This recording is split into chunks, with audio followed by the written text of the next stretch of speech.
বড়াইগ্রামে উপজেলা চেয়ারম্যান সানাউল্লাহ নূর বাবুর ১৫তম শাহাদত বার্ষিকী।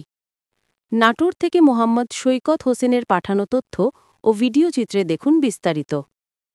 আওয়ামী লীগ নেতাকর্মীদের প্রকাশ্য হামলায় নিহত নাটোরের বড়াইগ্রাম উপজেলা পরিষদের চেয়ারম্যান ও বনপাড়া পৌর বিএনপির সভাপতি সানাউল্লাহ নূর বাবুর ১৫তম শাহাদাত বার্ষিকী উপলক্ষে স্মরণ সভা অনুষ্ঠিত হয়েছে।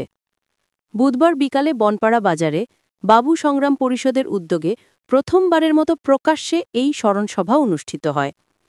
স্মরণসভায় জেলা বিএনপির সাবেক সদস্য ও সানাউল্লাহ নূর বাবুর সহধর্মিণী মোবোয়া নূর কোচির সভাপতিত্বে ও উপজেলা যুবদলের সাবেক সভাপতি আতিকুর রহমান বেলাল মৃধার সঞ্চালনায় সভায় বিশেষ অতিথি হিসেবে বিএনপির মিডিয়া সেলের সদস্য ও জেলা বিএনপির যুগ্ম আহ্বায়ক ব্যারিস্টার ফারজানা শারমিন পুতুল, উপজেলা বিএনপির সাবেক সভাপতি ও পিপি অ্যাডভোকেট আব্দুল কাদের মিয়া, শেখ হাসিনা হত্যা চেষ্টা মামলায় মৃত্যুদণ্ড থেকে খালাসপ্রাপ্ত ঈশ্বরদীর বিএনপি নেতা শরীফুল ইসলাম তুহিন, বাগাতিপাড়া পৌরসভার সাবেক মেয়র মোশাররফ হোসেন, লালপুর উপজেলা পরিষদের সাবেক চেয়ারম্যান হারুনুর রশিদ পাপ্পু, জেলা স্বেচ্ছাসেবক দলের সদস্য সচিব জহিরুল ইসলাম জহির, উপজেলা বিএনপির সাবেক যুগ্ম আহ্বায়ক আব্দুস সালাম মোল্লা, বনপাড়া পৌর বিএনপির পৌর স্বেচ্ছাসেবক দলের সদস্য সচিব মাহমুদুল হাসান মেমন বক্তব্য রাখেন।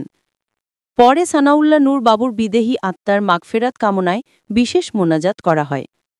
উল্লেখ্য, ২০১০ সালের ৮ অক্টোবর বনপাড়া বাজারে বিএনপির বিক্ষোভ মিছিল চলাকালে আওয়ামী লীগ নেতাকর্মীদের হামলায় সানাউল্লাহ নূর বাবু খুন হন। পরদিন তার স্ত্রী মহুয়া নূর কোচি বাদী হয়ে বড়াইগ্রাম থানায় ২৭ জনের নাম উল্লেখ করে হত্যা মামলা করেন।